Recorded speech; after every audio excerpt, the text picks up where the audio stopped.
Installing the ECOWAY Lux Pro Lux Gold Smart Toilet.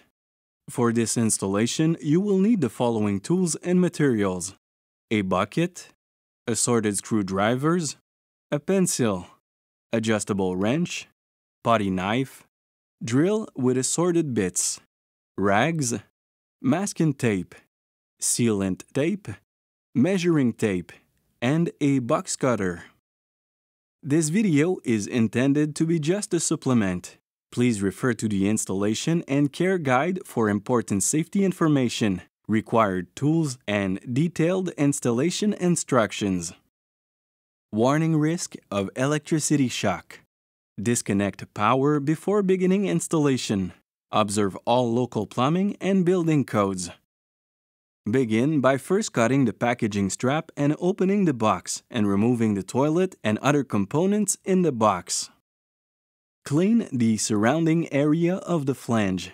If the new toilet will not be installed immediately, temporarily place a rag in the floor flange to prevent gases from escaping into the room. Planning the water and power supply, ensure the GFCI plug is 8 to 14 inches and the water shutoff valve is 9 to 11 inches. Align the installation template with the drainage. Ensure that it's completely flat and centered.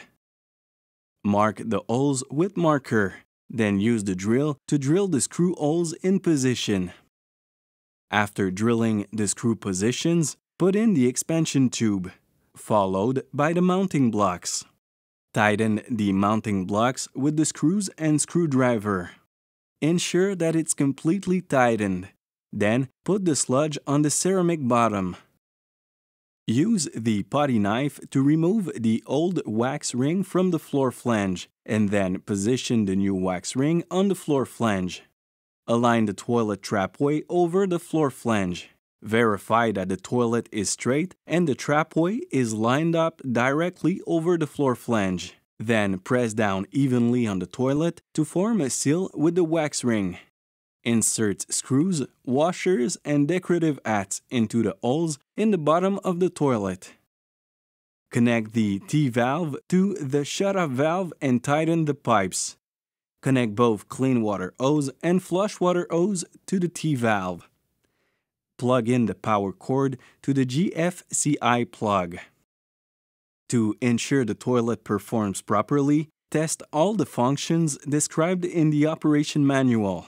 Flush several times to ensure there is no leakage around the toilet and at each water connection. Apply caulk around the base of the toilet. Allow the caulk to cure according to the manufacturer's instruction. Determine the desired location of the remote controller holder. Position the mounting bracket at the desired location, then mark the location of the screw holes with the pencil. Using at least a 1/4 inch bit, drill holes at each of the marked screw locations. Install an anchor into each of the holes, then attach the mounting bracket to the wall, then place the remote into the holder.